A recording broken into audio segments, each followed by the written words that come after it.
Hemos visto de parte de la administración una actitud positiva frente al tema del teletrabajo.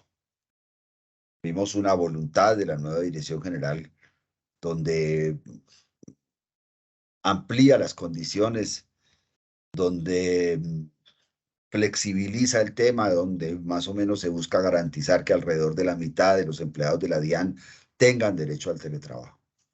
Sin embargo, hemos encontrado llamadas de varios compañeros en varias áreas donde pareciera que no tenemos los jefes necesarios que deberíamos tener en este momento. No estamos hablando de todos, estamos hablando de algunos jefes, jefes anquilosados en viejas prácticas autoritarias. Sabemos que no son todos, pero se está presentando. Y entonces esto pues ha llevado a que comiencen a colocar talanqueras en ese sentido y a poner condiciones más allá de las que establece la propia reglamentación que ha dado la DIAN. Entonces, ese es un tema que es importante y tenemos que estar alertas, compañeras y compañeros, porque no puede ser que ahora nos vengan a decir que temas que fueron teletrabajables durante todo el tema de la pandemia, el momento de la pandemia, hoy no sean teletrabajables.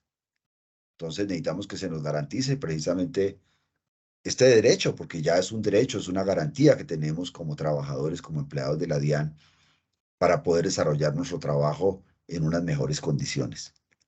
Yo no sé si esté por ahí Luis Piñeros y, y quien nos Sí, podría dar Tulio. como algunas apreciaciones sobre este tema y algunas aclaraciones sobre el tema del teletrabajo muy rápido, porque hoy tenemos un tema muy importante para que la gente tenga claros cuáles son sus derechos. Entonces le doy la palabra, Lucho.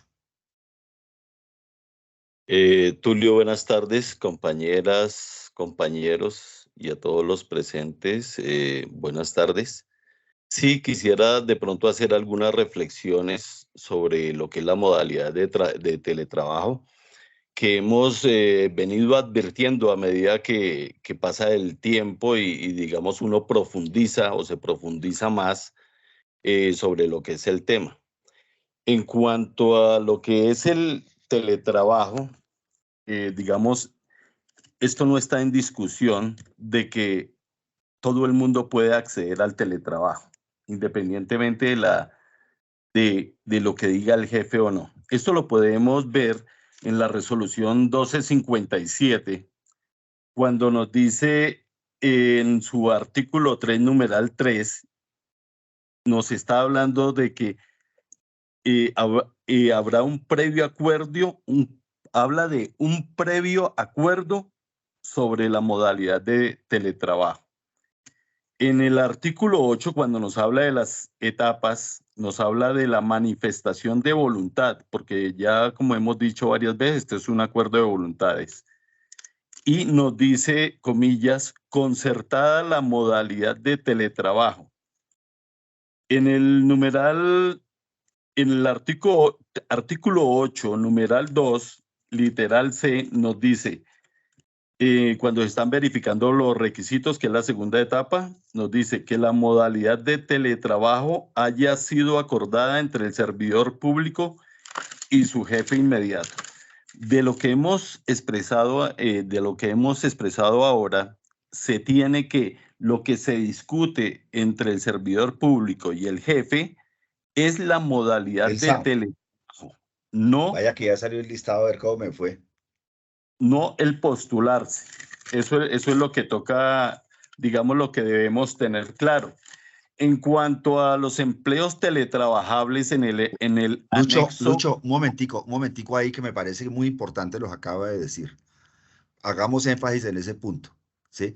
Aquí, digamos, la discusión que hay que dar con los jefes son los días que van a ir a la oficina, si en la oficina se va a estar, si en el teletrabajo se van a estar los 5 días o si van a estar de 2 días o 3 días. Esa es la discusión, no el sí, derecho a la postulación. La postulación está garantizada por la reglamentación que acaba de dar la DIAN. Ese es un punto, compañeras y compañeros, que hay que hacer énfasis total. Totalmente hay que hacer énfasis en esto, porque ahí está garantizado el derecho. Entonces no está dependiendo de los jefes. De los jefes depende la negociación, ¿sí? Sobre los días que se van a estar en teletrabajo o no. Es un punto ya siga, Lucho, excúseme que lo haya O sea, interrumpido. vamos a discutir con el jefe lo siguiente. La modalidad de teletrabajo, ¿es autónomo, cierto? ¿O es complementario? Si es complementario, ¿cuáles son los días fijos y cuáles son los días variables? ¿Cuántos días a la semana? Si son 2 o son 3. Eso es lo que toca discutir con el jefe, porque el resto, según la resolución y el memorando, simplemente uno ya, o sea, todo el mundo puede postularse a la modalidad de teletrabajo. Bueno, en cuanto al anexo 1 que les estaba contando ahora, ahí nos dice de la resolución 1257 del 3 de noviembre del 2022, nos dice cuáles son los empleos teletrabajables en la DIAN. Nos habla de un proceso, de un subproceso. En una parte nos dice empleos teletrabajables, por decir algo, nos dice todos, ¿sí? Nos dice cuáles son los empleos no teletrabajables. A veces hay empleos teletrabajables dentro del subproceso y hay algunos empleos que no son teletrabajables. Esto nos, digamos, le quita un poquito de, digamos, de como de voluntariedad, si lo pudiéramos llamar así, a los jefes respecto a esto. Bueno, esa es, digamos, una de las observaciones que me parece muy importante. Otra observación que me parece que yo creo que es necesaria hacia el futuro es, digamos, reglamentar un poquito más lo que es el teletrabajo autónomo, porque eso si lo vamos a discutir con el jefe de pronto puede ser un poquito reacio. Me parece que ahí sí falta reglamentación sobre, digamos, qué se debería, cómo se debería regular ese teletrabajo autónomo, qué funciones son teletrabajables autónomamente. Eso no está desarrollado muy bien en esta resolución ni en este memorando y lo que debemos propender es que esto dependa, digamos, esta modalidad dependa menos del parecer del jefe de turno. Otra cuestión que me gustaría también resaltar que no es muy clara la resolución es cuando nos habla de las causales de suspensión. En el numeral 3 dice que se puede suspender por necesidades del servicio debidamente motivada, pero no nos dice cuál puede ser el término de esa suspensión, si es un mes, si 2 meses, si cuando desaparecen esas necesidades del servicio. No se dice nada al respecto, me parece que esto también debe ser objeto de desarrollo en esa resolución y en ese memorando. En cuanto a la resolución, no habla de los recursos que proceden contra el acto administrativo que relaciona a los servidores públicos habilitados para teletrabajar y la modalidad se llama eso así. Me parece que esto también se tiene que decir en la resolución. ¿Por qué? Porque si yo me postulo y por un motivo injustificado o que yo considero que es injustificado, me niegan el teletrabajo, yo creo que tengo derecho, conforme al artículo 29 de la Constitución Política, debido proceso, a decir por qué no se me tiene en cuenta y a otras personas sí. Se podría violar también el principio de igualdad, que también es un principio constitucional. Digamos, hay cosas que vale la pena desarrollar y que pues nos gustaría en Ultradian que ustedes nos estén comunicando sus inquietudes al respecto, porque si bien hay un avance en lo que es el teletrabajo, ustedes que son los que están enfrentando el día a día y el teletrabajo, entonces queremos saber cuáles son esas observaciones, cuáles son esas dificultades que se están presentando con respecto al teletrabajo, para así nosotros de pronto hablar o hablar con las directivas y tratar de mejorar estas resoluciones, estos procedimientos.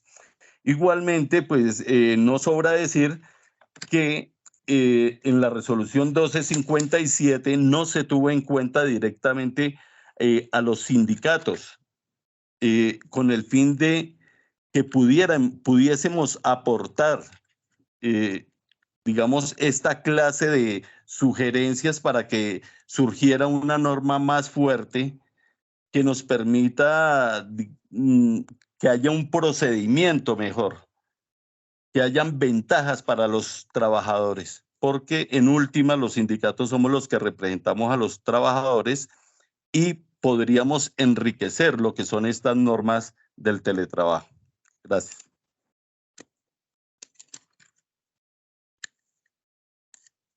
Muchas gracias, Lucho. Bueno, le vamos a dar la palabra a Néstor Mauricio. Acordémonos que estamos cortos de tiempo, ¿no? Entonces, sí. Néstor tiene la palabra. Sí, señor Tulio y compañeros, muy buenas tardes. Pues quería intervenir para manifestar pues que la pasada reunión que había tenido oportunidad también de participar, en la cual pues estaba presentando inicialmente la resolución previa a la convocatoria de postulación al teletrabajo, se había ventilado el tema del anexo 1, en el cual quedaban excluidos todos los roles del laboratorio. La semana pasada tuvimos oportunidad de una reunión acá en la sede del laboratorio, en la cual nos acompañó Tulio y un equipo de compañeros, y se abrió la puerta a la discusión sobre el tema. Pues el día de hoy quiero reconocer la gestión de Tulio y de los compañeros y de pues, todas las personas que, pues, digamos, que aportaron a abrir la puerta a que se pudiese cambiar esa situación. Y efectivamente, pues hoy ya varios compañeros del laboratorio, a pesar de que estamos aún incluidos en el anexo, nos postulamos, y dado que creo que ya había habido un pronunciamiento de talento humano al respecto del doctor Altamar, según nos comunicó Tulio, ya han sido viabilizadas en el sistema las solicitudes de postulación de nosotros. Entramos ya ahorita pues, al proceso formal de hacer la inducción y de todo lo demás que requiere el procedimiento, pero pues ya se nos abrió la puerta a esa posibilidad. Entonces pienso que es un buen precedente ya documentado o ya realizado de que es viable a poder acceder a esa figura. Entonces ese era el motivo de mi intervención. Muchas gracias, Néstor. Sí, yo creo que ese es un resultado importante y ese es precisamente nuestro trabajo como Ultradian, un trabajo de diálogo, un trabajo en el cual siempre buscamos la resolución de los problemas por la vía del diálogo. Y ha sido fundamental y bueno, gracias por sus palabras.